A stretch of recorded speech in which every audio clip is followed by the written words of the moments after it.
une table ronde consacrée à la classe 40 qui s'appelle « La classe 40 est-elle un bon investissement ?» Donc le titre est assez frontal et on va essayer de répondre de manière presque frontale à la question avec trois acteurs de cette classe 40. Je vais demander à Claude Robin, le président fondateur d'Amaris et le sponsor d'Achille Nebou, de venir nous rejoindre. Vous pouvez l'applaudir. Monsieur Robin, venez vous installer. Je vais demander à Lionel Garcia, qui est le directeur général d'Everial, de venir s'installer également, qui lui a investi en Mini, en Figaro, en classe 40 et maintenant en Ocean 50. Donc il a une longue expérience du sujet. Et je vais demander au président de la classe 40 de venir nous rejoindre, Cédric de Carvé-Noël. Je me suis entraîné toute la soirée. Installe-toi juste là. Vous allez pouvoir prendre le micro. Prenez chacun vos micros. On va essayer de discuter. Donc on a deux sponsors. Un peu plus récent, Amaris. Un qui a fait plein de supports avant la classe 40. Et le président de la classe. Donc on a normalement un bon panel d'interlocuteurs. Ce que je vous propose juste avant, moi je connais vos entreprises respectives, mais si vous pouvez juste me les dire en quelques très rapides minutes ce que vous faites, quelle est votre activité et depuis combien de temps vous avez investi dans la classe 40. Je ne sais pas lequel des deux veut commencer. Alors, bonjour. Donc moi je suis Lionel Garcia, je dirige l'entreprise Everial, société familiale qui est née du métier de l'externalisation des archives physiques des entreprises, qui ensuite a évolué sur la numérisation, la gestion électronique de documents et de plus en plus sur le logiciel autour de l'intelligence artificielle pour la captation des informations des documents. Nous sommes 450 personnes, on fait 50 millions de chiffres d'affaires. Le siège est à Lyon et on a investi dans la voile en commençant effectivement par un petit bateau en 6,50 m il y a 7 ans maintenant. C'était Clarisse Kremer en 2017, c'est bien ça? Un peu de Figaro 3 ensuite. Alors après le Figaro, parce que on a changé, c'était Tanguy Le Turquet qui est venu sur la saison Figaro, qui a fait la solitaire. Ensuite Clarisse a dit moi ça m'intéresserait aussi de faire la solitaire, donc on est poursuivi avec Clarisse. Et puis après elle est partie chez Banque Pop. Et puis on a été avec Stan Turet et maintenant Erwan Le Draoulec. Voilà. En classe 40. En classe 40. Sur ces deux derniers. Et sans dévoiler trop de secrets parce que c'est quasiment annoncé, Erwan Le Draoulec part sur un projet Ocean 50. Et Everial n'est pas partenaire titre du projet, mais tu investis quand même un petit peu dans le projet d'Erwan. Voilà, on a effectivement vendu notre bateau, notre classe 40. On avait besoin de réinvestir dans l'entreprise et se concentrer. Par contre, on voulait absolument rester dans ce milieu absolument génial de la course au large et donc accompagner Erwan dans son nouveau projet Ocean 50. C'est des budgets un petit peu plus conséquents quand même. Donc oui, on ne sera pas tout seul sur le bateau, mais on sera quand même présent. Très bien. Claude Robin, vous n'avez pas encore cette historique-là, bientôt, un jour peut-être? Non, pas encore. Amaris, au départ, c'est un cabinet d'expertise comptable, mais vous faites bien d'autres choses aujourd'hui, donc je vous laisse pitcher Amaris. Oui, Amaris, c'est une société que j'ai créée en 2000, donc il y a 25 ans maintenant. J'étais tout seul. C'est une société d'expertise comptable, de multiservices. On a une dizaine de bureaux en France. On est un peu spécialiste aussi de l'expertise comptable à distance. On a des filiales qui s'occupent de propriétaires qui louent en meublé leurs biens. On a 25 000 clients partout en France. On a des bureaux aussi en Belgique. Aujourd'hui, on est à peu près 600 personnes et on fait 45 millions de chiffres d'affaires. Et on est éditeur de logiciels aussi, puisque on a 25 développeurs à Nantes et en Belgique. Voilà, et on est présent dans la voile. Notre entrée, elle a été un peu particulière. Je ne sais pas si on en parlera tout à l'heure, mais puisque c'est une entrée liée à Virtual Regatta. Donc c'est un peu marrant comme histoire. Et donc on a fait 2 ans de Figaro et là on entre dans la 3e année de classe 40. Voilà. Très bien. Et donc je l'ai dit tout à l'heure, c'est Achille Nebou, le skipper de votre classe 40 aujourd'hui, qui a eu des résultats assez brillants l'an dernier, en général, mais en particulier l'an dernier. Cédric, est-ce que tu peux nous pitcher tout aussi rapidement à la classe 40 qu'on ait quelques j'ai donné quelques chiffres très rapidement, mais est-ce que tu peux nous les donner aujourd'hui? Oui, alors moi je suis à la tête d'une association qui fait 250 000 euros de chiffre d'affaires, donc un petit budget. Parle bien fort et bien près du micro. Petit budget de 250 000 euros, mais avec maintenant une salariée à plein temps et quelques autres intervenants, puisque l'arrivée de professionnels, et on en reparlera, a évidemment entraîné une professionnalisation du mode de fonctionnement. C'est une association qui comporte à peu près 130 adhérents. On a à peu près 80 bateaux qui ont des certificats de jauge et on a 50 bateaux qui sont très actifs sur le circuit. Je pense que c'est pas un secret que de dire que la classe se développe énormément. D'abord on a fêté les 20 ans de la classe l'année dernière.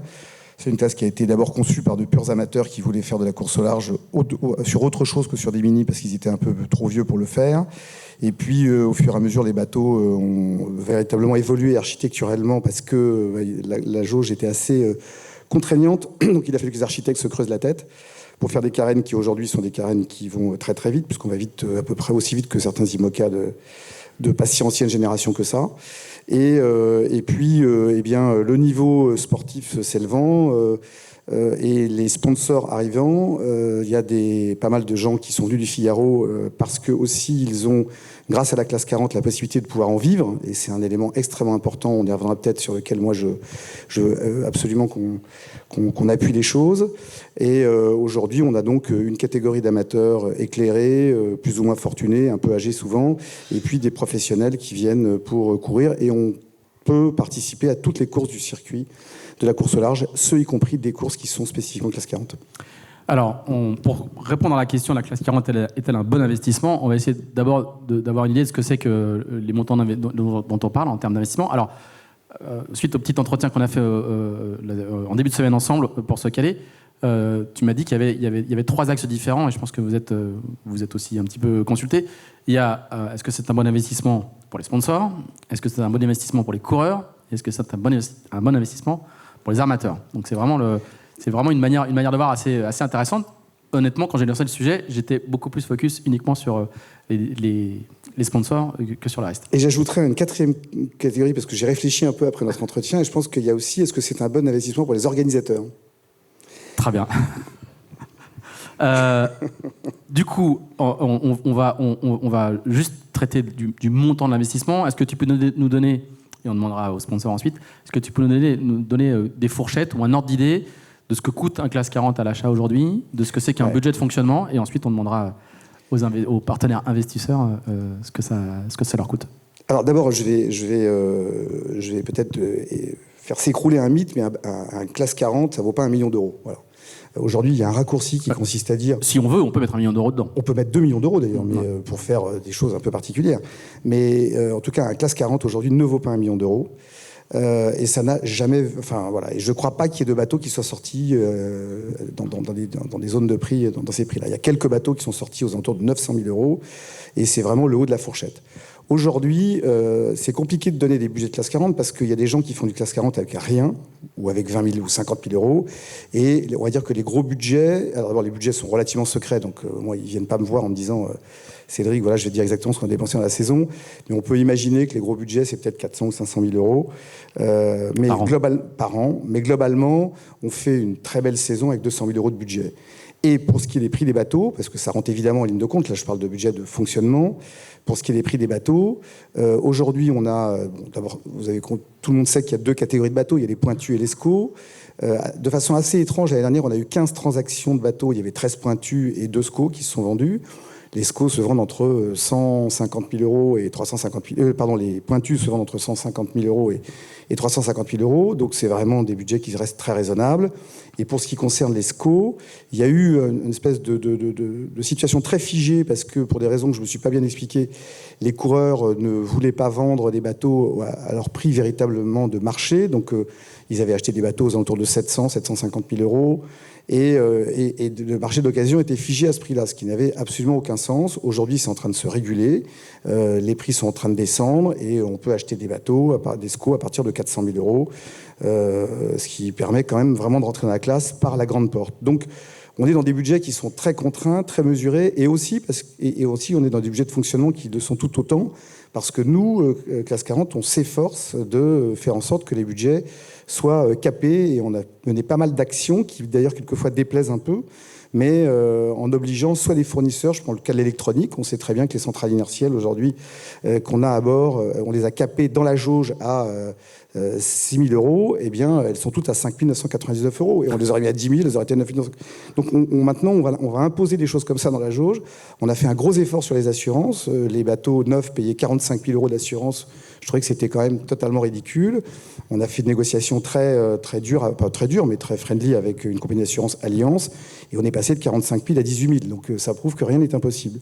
Et pour moi, la différence, elle permet à des gens de vivre. Parce que c'est 2 000 euros par mois et ça permet à un cours professionnel d'avoir un SMIC supplémentaire. Voilà.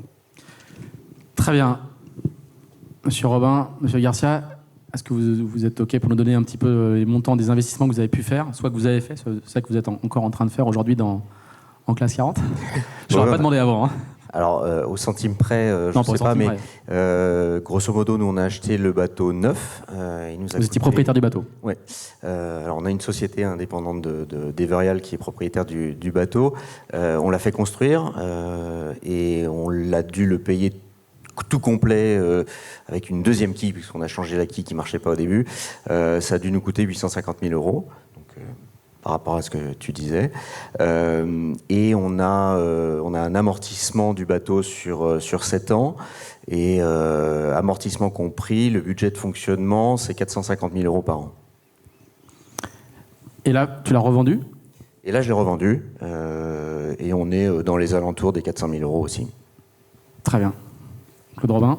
Alors, nous, on a acheté le bateau aussi, par comme Lionel, une filiale d'Amaris. Où Achille aussi est actionnaire dans cette filiale. On est exactement dans le modèle décrit par Monsieur Garnier d'Arkea. Vous n'étiez pas forcément là, mais on a eu une intervention de... Je ne sais pas s'il est encore là. Laurent Garnier qui est juste là et qui racontait bien... En fait, le bateau n'était pas tout à fait neuf puisqu'on l'a acheté en mai ou juin 22 et on l'a acheté à peu près qu'Arkea. Qui faisait la route du Rhum avec Johan Richaume. Et donc, quand on a négocié, moi je dis je veux bien acheter le bateau, mais puisque c'est Arkea qui me le vend, vous me le financez. D'où, Monsieur Garnier. Ah bah voilà, donc en fait c'est pour ça que ça résonne. Ok, super. Je ne savais pas. Voilà, donc du coup, Arkea nous a financé. Et donc, oui, le bateau c'est 750 000 à peu près. Et il y a eu quelques frais après, des petites problématiques de safran qui nous a obligés à les remplacer cette année. Le budget annuel, c'est à peu près comme toi, c'est à peu près 450 000. Et amortissement compris donc. Comment? Amortissement compris. Oui, en tenant compte de la location du bateau. Compris. Ouais.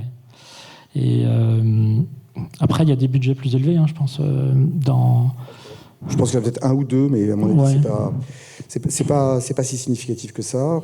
Ce qui est intéressant quand même, c'est de dire que vous avez un amortissement du bateau dans ce montant. Donc en budget globalement, c'est à peu près 90 000 par an qui sont dans les 450. Quoi. Donc on est à 380 000 euros de budget de fonctionnement. Et il faut quand même dire que c'est de très beaux projets. C'est vraiment des projets pros qui sont là pour la gagne d'ailleurs. Vous avez gagné le Fastnet et vous avez gagné Québec Saint-Malo. La classe 40 est-elle un bon investissement?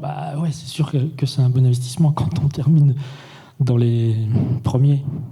On a fait deuxième à la Jacques Vabre en 23 et 2 fois premier l'an dernier sur la Québec Saint-Malo et la Maine Max. Donc, c'est sympa pour un sponsor quand même. Alors, on va essayer d'aller un peu plus loin que c'est sympa pour un sponsor et puis on interrogera Lionel après. Vous, comment vous alors, vous avez dit une chose importante, vous avez dit c'est un bon investissement quand on gagne, quand on joue les rôles de premier plan. Quand le bateau est bien né, c'est sûr que c'est mieux. Voilà.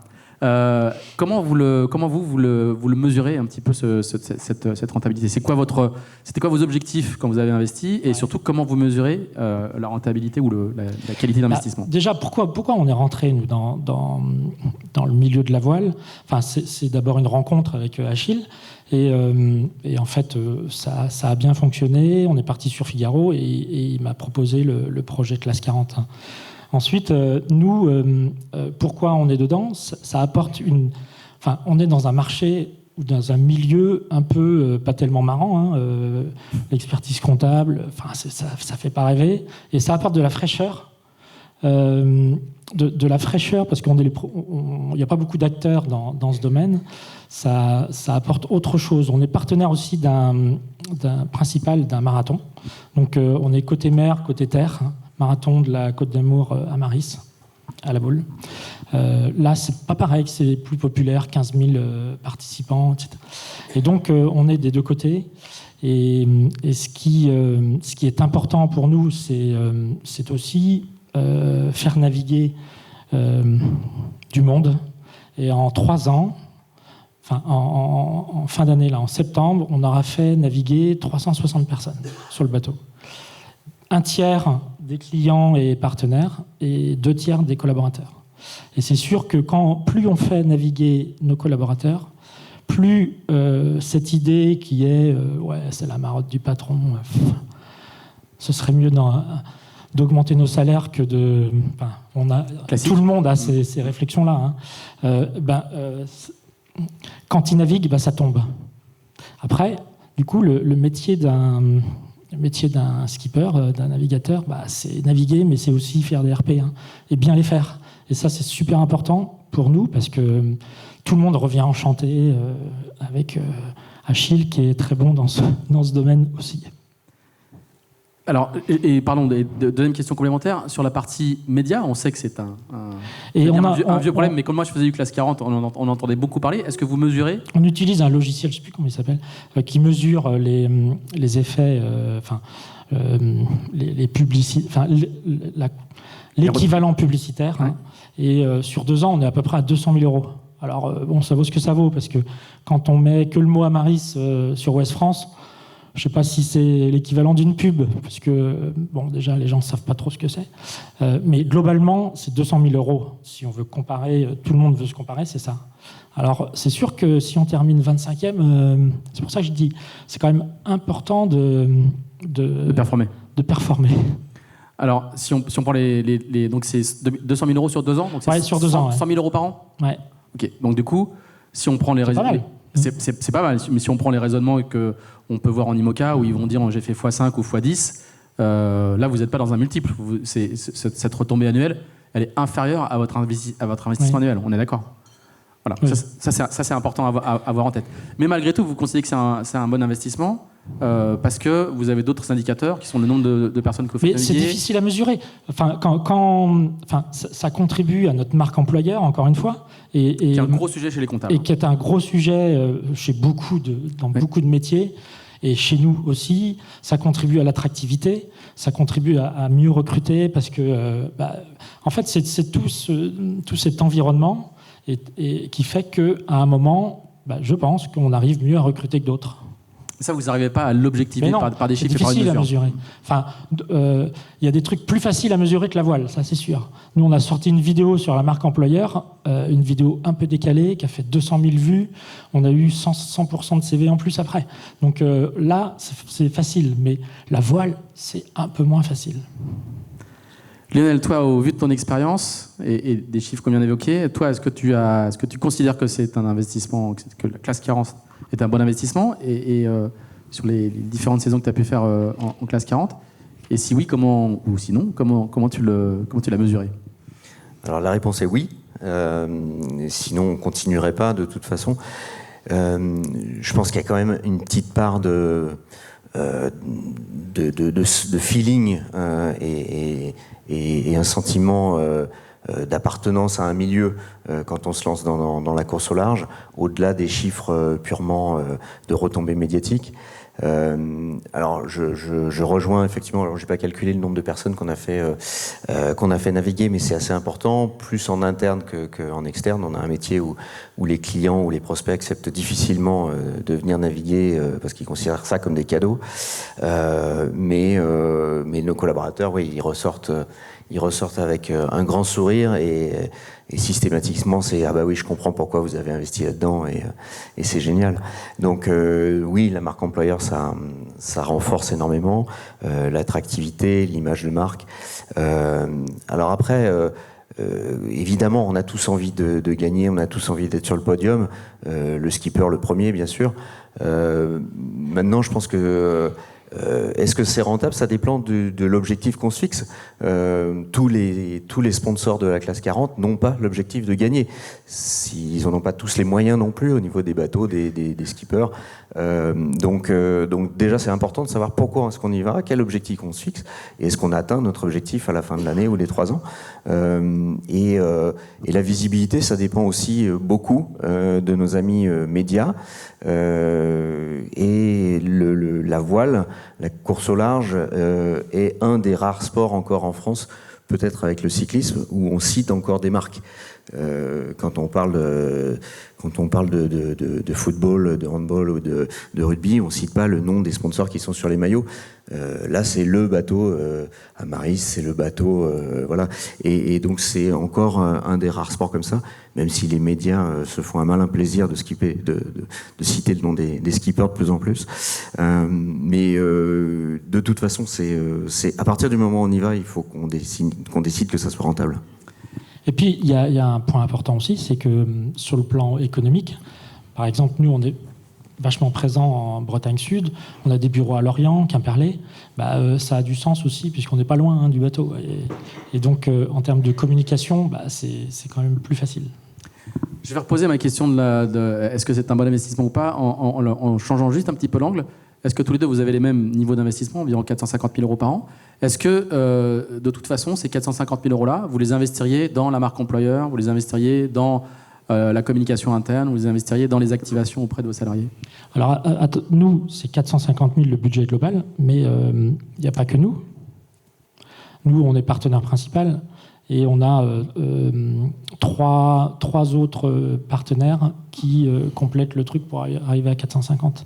Il y a oui, d'accord. Il y en a un à 80, 2 à 20, 2 à 30. Donc nous, ça nous coûte un peu moins cher. D'accord. Ma question reste valable. Est-ce que c'est de l'argent? Est-ce que ces sommes-là, tous les deux, vous l'investiriez de toute façon, ou la voile a le droit à un petit traitement de faveur On l'investirait de toute façon, ça c'est sûr. Oui. Différemment certainement, mais oui, de toute façon on investirait sur de la communication en règle générale pour se faire voir, et je pense que le retour sur investissement est plus important dans la voile qu'ailleurs. C'est pas ma dernière question, mais une autre question, notamment toi Lionel qui a de l'expérience dans d'autres classes. Est-ce que vous avez investi dans la classe 40 et le côté bon investissement est-il spécifiquement lié à la classe 40, ou est-ce que dans les manières dont vous avez parlé, on a pu comprendre que parfois c'était la voile en général qui était intéressante? Est-ce que le fait que ce soit la classe 40, ça se détache vraiment? Ce qui est intéressant dans la classe 40, c'est qu'on participe à des courses quand même qui sont super connues. Enfin, la Jacques Vabre qui a fait la route du Rhum. Enfin, ce sont des courses que tout le monde connaît, et dans une classe Figaro, tu peux pas faire ça. Donc, et c'est quand même super intéressant comme classe parce que c'est abordable, c'est sûr. Et on peut jouer les hauts de tableau tout en étant à peu près abordable. Et ça, c'est vachement intéressant. Vas-y, ça va revenir. Je pense que la classe est intéressante parce qu'elle permet, avec des budgets assez raisonnés, de s'approprier le territoire de la course au large. Quand on est dans le bassin de Saint-Malo, on y est comme Banque Populaire ou comme Gitana, quoi. Alors évidemment, c'est pas les mêmes.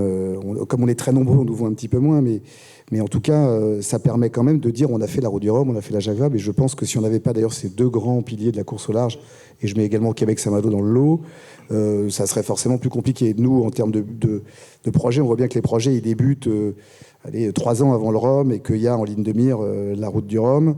Ce qui n'est pas posé sans certaines difficultés, parce qu'on sait que nos amis de la route du Rhum, quelquefois, ne donnent pas le nombre de places qu'on veut avoir.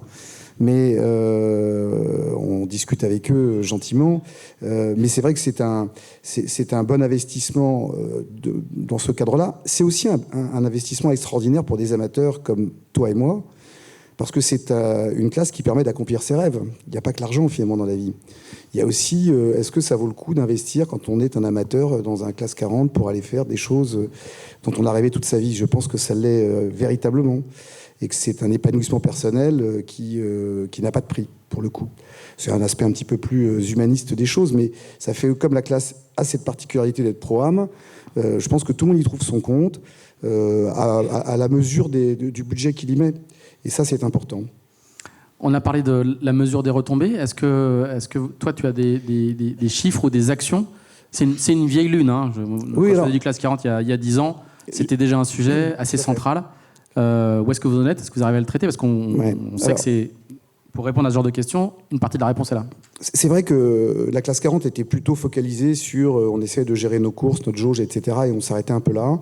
On a compris qu'il fallait quand même qu'on fasse quelques études pertinentes dans 2 domaines. Un domaine qui est le domaine du développement durable et du RSE. Donc là, on a quasiment finalisé une étude qui nous fait bondir de joie parce qu'elle nous montre, et ça fait partie aussi, à mon avis, des intérêts de la classe 40, qu'on est une classe extrêmement vertueuse, mais extrêmement vertueuse. Et moi, je ne désespère pas qu'en termes de RSE, on sait qu'aujourd'hui, les entreprises sont obligées de mettre dans leur bilan, et les experts comptables et les commissaires aux comptes, ça fait partie des missions qu'ils ont. Il y a tout un aspect RSE. Je pense qu'on pourrait ressortir un jour de façon positive. Et je crois que pour ceux qui cherchent des sponsors, c'est un vrai attrait de dire que quand on investit dans la classe 40, on investit dans quelque chose qui est vertueux, qui peut éventuellement améliorer le bilan RSE. Et puis, la deuxième étude qu'on est en train de faire, pour le coup, c'est parce qu'on sent que, et c'est pour ça que tu me poses la question, on fait une étude Cantas pour savoir exactement quel est notre poids dans la course au large, qu'est-ce qu'on présente exactement. On sait que les organisateurs l'ont fait bien avant nous et sont capables de dire le rhum, ça vaut tant, la café l'or, ça vaut tant, etc. Et vous, qu'est-ce que vous valez? On va leur répondre bientôt.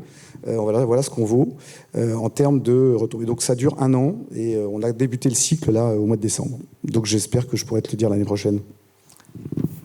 Ok, et oui, vous allez étudier une saison complète de classe 40. Oui. J'essaie d'avoir un délivrable au bout de 6 mois, mais évidemment c'est compliqué. Et on va faire une saison complète de classe 40. On fait 2 saisons en fait. 2020, on fait étudier 2024 et 2025 pour voir exactement... 2025-2026 pour savoir exactement quel est notre poids relatif dans la course au large et dans le sport d'une manière générale. Donc, et ça, je pense que ça peut être précieux pour vous. Et ces 2 fameuses courses-là, Jacques Vabre et... Café l'or. Oui, Café l'or, pardon. Robin qui... Et Route du Rhum, il y a la course. Mais ce qui est super important aussi, c'est l'avant-course. Et le nombre de personnes qui se baladent le long des pontons, je crois que c'est 700 000 sur Café l'or, le double, 1,3 million, je crois, sur Route du Rhum. Ça, c'est super important quand on est partenaire, parce que, bon, on peut avoir un stand à côté du bateau, il y a 1,3 million de personnes qui vont passer devant. Ça aussi, comment on mesure ça? C'est pas évident. Avec des cliquets. Oui, mais en tout cas, en termes de notoriété, c'est 2 courses. C'est sûr que sur un programme de 4 ans, c'est 2 Café l'or, une Route du Rhum, quoi, en gros. Hein, donc c'est pas mal. C'était une demande des partenaires? L'étude Kantar, vous le faites à la demande? Non, on l'a fait plutôt, c'était pour pouvoir avoir des discussions un peu plus équilibrées avec les organisateurs. C'est-à-dire que comme on nous vend toute la journée que leurs courses valent des millions d'euros, on voudrait savoir combien ce que nous on vaut pour pouvoir leur dire écoutez, vous êtes gentils, mais on vaut peut-être plus cher que vous. Ils sont là, ils sont dans la salle. Ouais, c'est pour ça que je le dis, c'est parce que je les aime beaucoup. Pensez. Ce qu'il faut peut-être rappeler, c'est qu'effectivement, vous faites beaucoup de volume. Hein. Il y a une 50aine de bateaux souvent au départ des courses. Ouais. C'est quasiment entre 40% et 50% du plateau. On fait 46% du plateau et d'ailleurs en empreinte carbone, on représente 9%. Vous voyez, donc déjà, on est des gens bien, mais on n'est pas toujours les mieux traités. On a été extrêmement bien traités par un concours de circonstances exceptionnel lors de la dernière Jacques Vabre. Pour le coup, il s'appelait la Jacques Vabre parce que les images ont marqué tout le monde. Ça a sans doute fait quelques jaloux, mais peu importe, ça fait partie du jeu. Et aujourd'hui, on a nous, évidemment, le problème, c'est qu'on a beaucoup de gens. On n'est pas de la voile de masse, mais on a 50 coureurs qui ont envie de faire des courses et on n'arrive pas forcément à avoir des places pour tout le monde. Donc je refais passer ce message, évidemment, parce que je suis un peu têtu, breton, mais typiquement, ça devient compliqué. Et alors on a fait des systèmes de ranking, ce qui d'ailleurs a été très, très vertueux aussi, parce que les gens se précipitent pour faire toutes les courses de notre calendrier, pour faire des 1000. Enfin, on est un peu comme dans la Mini. Mais voilà, il faut qu'on arrive à stabiliser le truc, et je pense qu'on va y arriver.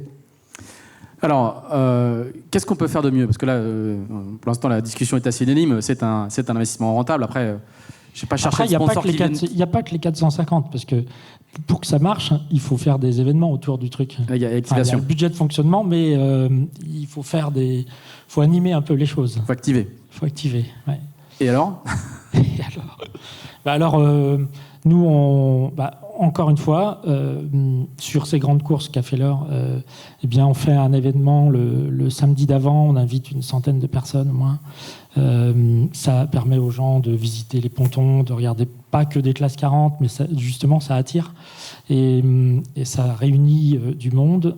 Ça leur permet de vivre un truc sympa, une expérience. Ils ne naviguent pas, mais c'est autre chose. Et on a fait des départs de course, par exemple, sur les sables Horta, c'est plutôt pratique parce que c'est l'été. Et donc, on prend quelques pneumatiques pour aller vraiment sur la course. Et là, c'est aussi sympa. Ça permet d'inviter des gens différents et de leur faire vivre une expérience sympa aussi. Ça change du mois de novembre. Sur le départ, ouais, c'est pour ça on fait pas ça sur des grandes courses parce que s'il fait un temps de merde, c'est pas la peine. Donc autant faire ça en juillet ou juin. Voilà. Et puis autrement, c'est nos jours RP qui nous coûtent un peu aussi. Hein. Voilà. Du coup, vous avez une idée du total de ce que vous investissez, activation plus achat de droits? En moyenne, sur un an, enfin, c'est à peu près 20 000 euros. Ah, pour la partie activation. En plus, hein. Pour la partie activation. Ouais. Ok. Toi, Lionel, c'était pareil pour toi? On est à peu près sur les mêmes budgets, ouais. Qu'est-ce qu'on pourrait faire de mieux? Je sais pas. C'était ma question avant de... Ce qui est clair, c'est qu'on apprend tous les ans ou tous les jours. Et on apprend avec les expériences. Typiquement, la dernière Jacques Vabre, il y a eu un peu de vent. On avait loué un gros catamaran pour aller amener nos clients sur l'eau. Donc, le catamaran n'a pas pu sortir. Donc, on est resté au port. Pour autant, il y avait un écran de télé. Il y avait une belle couverture médiatique. Et le grand skipper qui nous commentait les images, les invités ont été encore plus contents que s'ils avaient été surmouillés et malades à suivre les bateaux. Donc finalement, on se dit, finalement sur l'eau c'est bien, mais à terre avec une organisation différente, c'est peut-être bien aussi. Donc voilà, on se réinvente comme ça à chaque fois. Alors ça, c'est pas spécifique à la classe 40. Je pense qu'il y a beaucoup d'équipes qui l'ont vécu au départ de la Jacques Vabre. Certains contrats enforcés. Mais ma question s'adresse à vous trois. La réponse est unanime, c'est un bon investissement, mais qu'est-ce qu'on pourrait améliorer, qu'est-ce qu'on pourrait faire de mieux? Je pense que nous, on est confrontés à la taille de nos bateaux qui fait qu'on arrive toujours un peu après tout le monde, quoi. Donc souvent... En termes d'arrivée de course, quoi. D'arrivée de course, oui, pardon. On s'est vraiment posé la question de savoir, est-ce qu'il faut qu'on ait un circuit à part? Est-ce qu'il faut qu'on reste... avec tout le monde, et on s'est aperçu quand même que là où on voit le plus nos bateaux, c'est quand même dans les courses multiclasses. Mine de rien, on est les petits poussets du truc, mais c'est là où il y a le plus de monde. Donc ça serait une erreur stratégique qui a été commise il y a quelques années, puisque la classe avait quitté la Jacques Vabre pour des raisons un peu diverses et variées, avait essayé de faire une course qui s'appelait la route pas du café, mais du chocolat. Voilà. La solidaire du chocolat. La solidaire du chocolat, et la solidaire du chocolat, exactement, créée par Damien Grimont. Mais bon, il n'y a pas à tortiller, il y a deux courses qui sont là et on ne peut pas s'en passer. Donc, et ça serait une erreur stratégique vis-à-vis des coureurs, vis-à-vis des partenaires que de prendre une décision divergente. Donc on essaye, nous, d'avoir des courses qui sont monoclasses. Il y a eu... ça fonctionne plutôt pas mal. Je pense que nous, on a ce sur quoi on doit travailler, c'est évidemment sur la médiatisation du sujet. On a pour ça embauché un alternant en communication. Je pense que ceux qui sont sur les réseaux sociaux voient qu'il y a beaucoup de posts maintenant, beaucoup plus qu'il y avait sur la classe 40.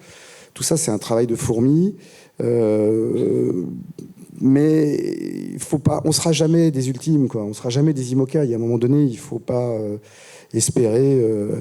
Je pense qu'aujourd'hui, on en a véritablement pour notre argent, et que déjà maintenant l'existant, on va sans doute faire face à une période un peu compliquée sur le plan économique. Donc, je ne désespère pas. Enfin, j'imagine qu'il y a peut-être beaucoup de projets qui vont venir aussi se réfugier chez nous. Et maintenant l'existant. Il y a eu comme un tournant avec l'arrivée des professionnels et il ne fallait pas qu'on soit dépassé en termes de jauge avec des gens qui cherchaient un peu des problématiques dans les coins et donc c'était déjà un premier sujet. Il ne faut quand même pas oublier que grosso modo de conseil d'administration et moi-même, on est complètement bénévoles. Donc, il y a Vanessa Bouler qui fait un boulot extraordinaire, qui est la directrice. Et puis, après ça, on a un chef mesureur qui est salarié. Nous, on doit bien caler notre jauge et on doit travailler sur la médiatisation et arriver à obtenir qu'on parle bien de nous, mais ça fait partie de négo qu'on avait à peu près bien mené maintenant. Claude Robin. Je pense que sur le plan communication, comme tu disais, c'est super important.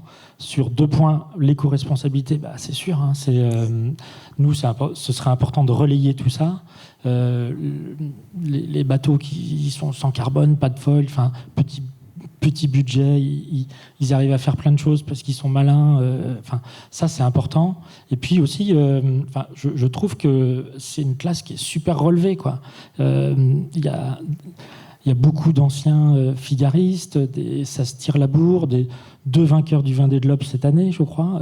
Donc ça, on le sait pas assez. On le communique pas assez sur le fait que c'est super relevé, quoi. Et c'est pas les dernières roues du carrosse, quoi, qui sont sur cette classe. Hein. Franchement. Et il y a aussi un sujet qui est intéressant, c'est que nous, quand on discute avec des partenaires, ils sont évidemment sur l'éco-responsabilité, donc là, on a la réponse, et aussi sur la parité. Et ce qui est bien, c'est qu'il y a vraiment des projets féminins qui sont en train de se monter, parce que les bateaux sont aussi des bateaux qui sont pas trop compliqués et qui permettent d'aborder la course au large dans de bonnes conditions. Je sais pas pourquoi je dis ça, c'est idiot. Parce que, ouais, c'est assez casse-gueule. Je ne savais pas comment finir ma phrase. Mais en fait... Ça ne sera pas retenu. Ouais, ça ne sera pas retenu. Voilà. S'il faut, vous pouvez couper. Mais c'est vrai que c'est génial d'avoir plein de filles dans la classe, quoi. C'est vraiment génial. Amélie Grassi, elle a fait quand même des saisons de malade. Ça donnait aussi... Tu parlais de fraîcheur. Ça fait du bien d'avoir un peu de fraîcheur. Là, il y a des projets. Il y a IPSA qui a été revendu à un projet féminin. Il y a Pamela qui va venir. Enfin, voilà, c'est quand même... c'est vraiment top, quoi. Voilà, vraiment top. Bon, j'arriverai pas à vous faire, en dehors du point faible de la méditation, et puis c'est des bateaux qui naviguent aussi, qui naviguent beaucoup par rapport à d'autres classes. Hein. Ça, c'est important. Je crois qu'on a fait 15 000 milles, nous, cette année. Alors, entre les différents transats. Donc je disais, je n'arriverai pas à vous faire sortir des points faibles ou des points négatifs. C'est un bon investissement massif. On va prendre des questions dans la salle, s'il y en a.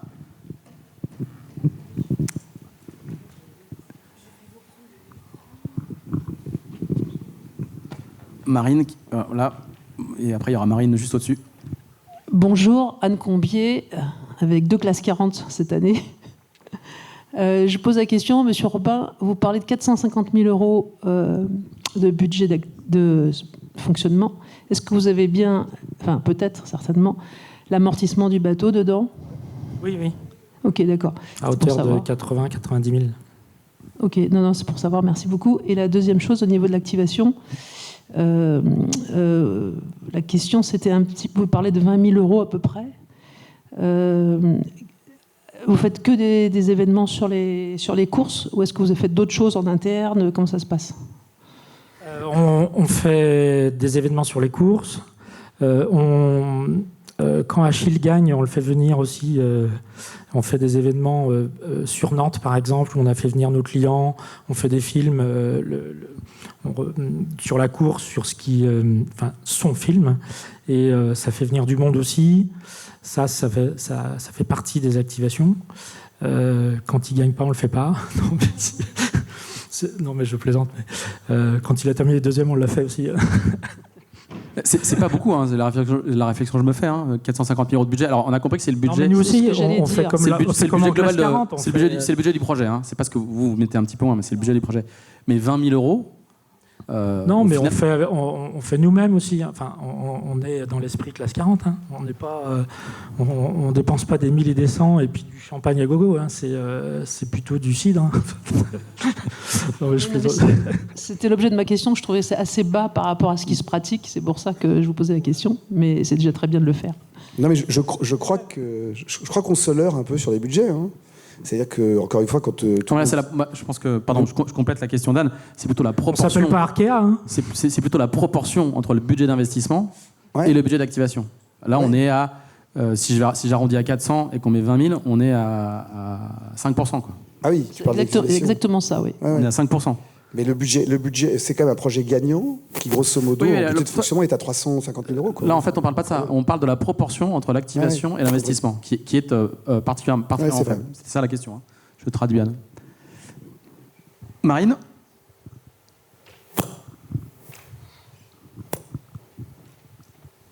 Par exemple, ça coûterait beaucoup plus cher si on faisait des événements aux arrivées de course de Café L'Or, par exemple.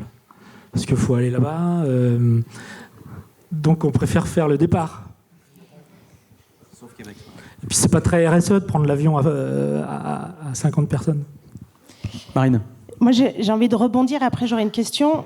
Souvent, on compare des budgets, mais on ne sait jamais ce qu'on compare. Peut-être dans les 20 000, je ne connais pas le montage d'Achille, mais il vous donne peut-être beaucoup de contreparties, et donc vous n'avez pas beaucoup à payer en activation, peut-être. Comment ça, il nous donne beaucoup de contreparties? Eh ben, en échange des droits d'achat de droits, pardon, vous avez le droit de venir naviguer X jours sur le bateau et vous ne payez pas plus, tout est inclus dans ces... Ouais, c'est ça, ouais. Alors que d'autres projets... dans nos contrats, on a globalement 17 jours RP. Pour Amaris, c'est 10 jours. Pour les autres partenaires, c'est le reste. Et puis après... Achille, il fait ça en bonne intelligence. C'est-à-dire que quand on lui demande de venir à notre soirée annuelle à Maris, il vient comme ça, on ne le paye pas. Hein. Donc, c'est du gagnant-gagnant. Mais je suis tout à fait d'accord et c'est génial, mais c'est pour ça qu'il faut peut-être faire attention aux 20 000 €. C'est peut-être que dans le budget du bateau, il y a aussi l'activation qui est comprise. Si on valorisait les activations réelles, on serait sans doute à un chiffre un peu plus élevé. Oui. Et puis les activations, c'est plus facile sur Classe 40. Quand on est en IMOCA, il faut du monde pour sortir le bateau. Il y a un Zodiac qui est Classe 40, on part du ponton, le skipper peut être tout seul. 2 personnes, tu as le préparateur, Achille ou le co-skipper. Enfin, c'est plus facile, quoi. Et puis tu vas à la crêperie, hein, tu vas pas... Et j'avais quand même une question. Nous, c'est pas, on le sait, on cherche des partenaires en ce moment en IMOCA.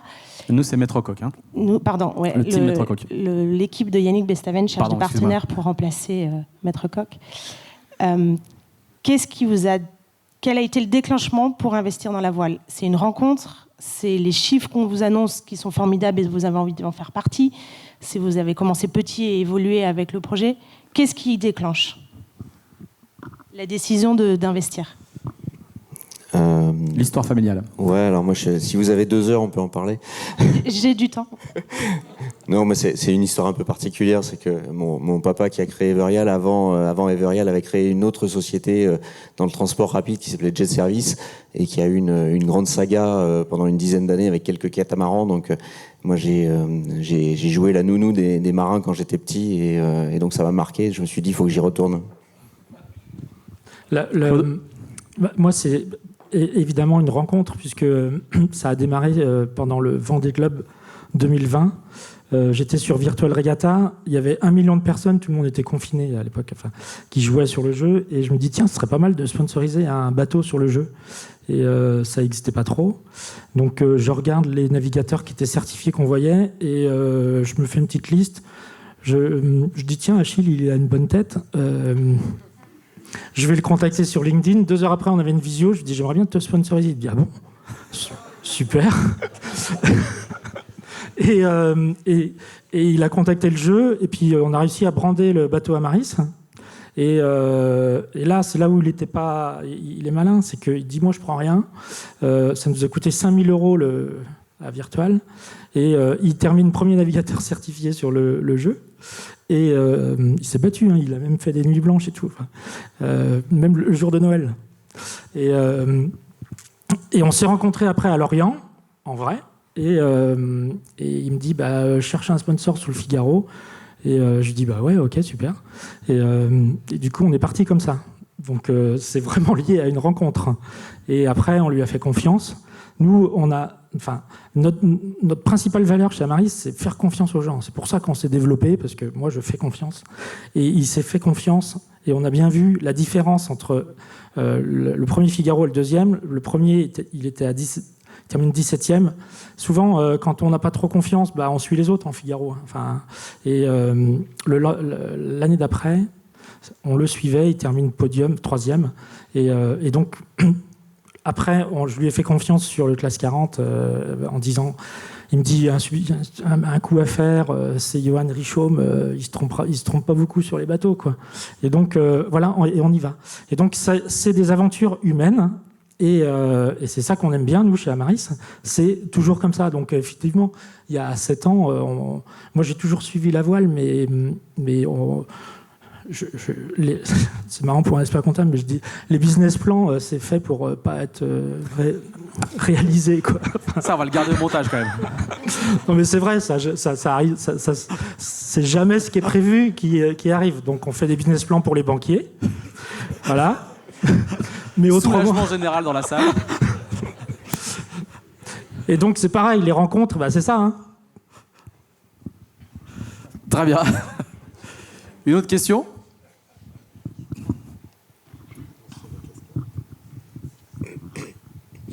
Oui, bonjour messieurs. J'avais une question qui va s'adresser à la fois aux sponsors mais aussi à la classe. On dit que pour se démarquer, pour exister, il faut se démarquer. Et vous avez cité tout à l'heure 2 fois le mot RSE ou bilan carbone.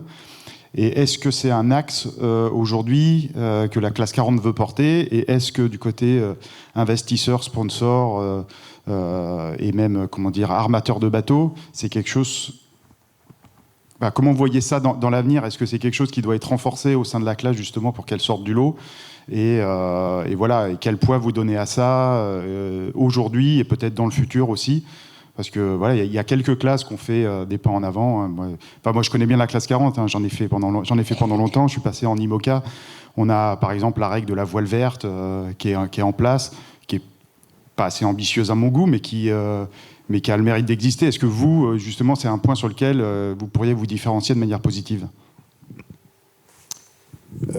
Alors, moi, je suis d'une génération qui n'était pas tellement sensibilisée à la chose RSE, pour ne rien me cacher. Et c'est les gens que j'ai fréquentés en classe 40, les Stan et compagnie, qui m'ont quand même un petit peu, au bout d'un moment, titillé. Et clairement, ça va être un gros axe de communication de la classe. Parce qu'on a cet atout-là.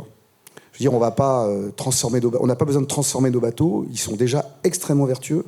C'est stupéfiant, quoi. C'est vraiment stupéfiant. Yann Lipinski, il a failli gagner The Transat avec un bateau de 2019, quoi, un bateau qui avait 5 ans, donc en 2024. Là. Donc on coche un peu toutes les cases. Et je pense que ça va être clairement... D'abord, ça répond à des demandes qui ont été exprimées aujourd'hui des partenaires qui ont ces 2 demandes de parité et de RSE. Et moi, plus je travaille le sujet, plus je me dis, mais évidemment qu'il faut se préoccuper de ce sujet-là, alors qu'encore une fois, ce n'était pas du tout ma tasse de thé, et que ça devient un atout majeur de la classe, très certainement. Donc, pour répondre à ta question, oui, c'est sûr que c'est là-dessus qu'on va beaucoup jouer. Ouais, et au niveau des sponsors, justement, la question va aussi vers vous, savoir... par exemple, moi, mon sponsor Groupe Apicil, qui m'a suivi pendant 8 ans en IMOCA, faisait rentrer le bilan carbone du projet voile dans son bilan carbone d'entreprise, et du coup était assez sensible à toutes les actions qu'on pouvait mener. Vous, est-ce que c'est un axe que vous mettez en avant aujourd'hui, et comment vous voyez les choses pour demain ? Oui, on le met effectivement bien en avant. Everial a une implication dans sa politique RSE assez forte, parce qu'il y a des convictions du dirigeant, moi en l'occurrence, et parce que nos partenaires et nos clients nous le demandent fortement. Et donc on a une pression des clients pour aller dans le bon sens. Et donc ça serait complètement illogique de le faire au niveau de l'entreprise et de ne pas le continuer au niveau de notre partenariat sportif. Donc ça rentre effectivement globalement dans la politique RSE de l'entreprise. Et la classe 40, là encore, est un très bon compromis entre du budget, un impact environnemental le plus réduit possible, mais un engagement sportif et une capacité à être visible. Claude Robin, à vous le dernier mot. Non, mais c'est sûr que nous, on n'a pas encore communiqué sur ces sujets-là, mais la démarche RSE, elle est super importante chez nous. Enfin, ça fait partie de la marque employeur. Hein, pour recruter du monde, faut avoir des démarches RSE qui soient structurées, etc. Alors, tu dis les partenaires, tout ça, mais les banquiers aussi le demandent maintenant. Ça permet d'avoir des taux un peu plus faibles. C'est bizarre, hein ? Non, mais pour répondre précisément à ta question, parce qu'elle elle était techniquement intéressante, parce que je ne sais pas si je me suis bien exprimé tout à l'heure, mais quand tu parlais de Apicil qui fait rentrer le bilan carbone de l'IMOCA dans son bilan RSE, moi je l'ai dit clairement, et j'en ai parlé aux gens qui font l'étude, j'ai dit que je voulais que le bilan carbone, que l'empreinte carbone et le bilan carbone de quelqu'un qui investit dans la classe 40 soit positif dans son bilan carbone RSE. Parce que je pense que c'est une vraie manière de dire à un sponsor, attendez, si vous investissez dans la classe 40, dans la voile, parce que c'est pas uniquement les bateaux, c'est aussi les collectes de données, il y a plein de trucs dans le bilan RSE qu'on peut faire. Eh bien, à ce moment-là, vous allez améliorer votre bilan RSE et vous n'allez pas le dégrader. Alors qu'à chaque fois que vous faites un investissement dans le sport, bingo, vous le dégradez. Nous, on va essayer de pas le dégrader, voire de l'améliorer, ou en tout cas qu'il soit au moins flat. Par des trucs on sait très bien que un classe 40, c'est 86 tonnes, grosso modo, de bilan carbone. Si tu achètes pour 86 tonnes de taxe carbone à 75 € la tonne, tu fais vite le calcul, ça te donne à peu près ce que ça pourrait coûter. On pourrait demander aux gens de cotiser là-dessus pour que l'empreinte carbone soit égale à 0. C'est un peu plus compliqué que ça, je schématise. Mais en tout cas, ça fait partie des trucs sur lesquels véritablement on réfléchit, parce qu'il faut quand même trouver de l'argent et c'est une manière de convaincre des sponsors. Très bien, merci beaucoup. Merci à tous les trois. On va vous applaudir. Un grand merci, allez-y, posez les micros.